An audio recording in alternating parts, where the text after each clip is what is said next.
jetzt machen wir noch einen knackigen Apero aus einem feinen Blätterteig.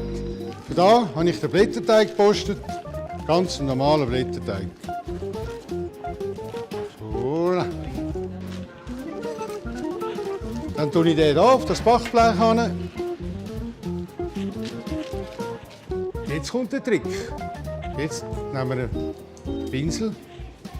Darf auch der Eierpinsel sein von der Frau, spielt eigentlich keine Rolle. Unsere feine Cognac-Marinade, drücken die so drauf. Und dann den Pinsel tun wir da schön verstreichen. Hauchdünn langt, es braucht nicht viel. Wir wollen ja eigentlich nur den Teig aromatisieren.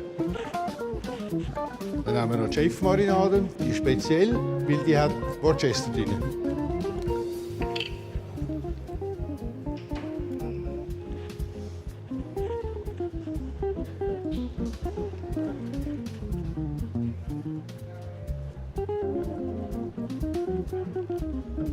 Das schmeckt jetzt schon fein. Und weil ich jetzt die feine Knoblauchmarinade nehme,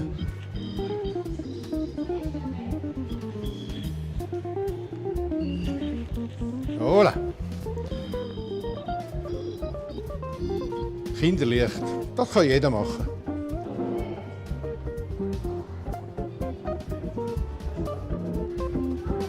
So, voilà. Und jetzt gehen wir damit in den Backofen rein. Da braucht etwa 8 Minuten, 220 Grad, dann kommt es gut. Was wir noch machen, voraus, wir tun es gerade noch einredeln, für da habe ich ein Teigrädchen. Das kann ich jetzt machen oder kann es auch nachher machen, nach dem Backen. Schön gerade natürlich.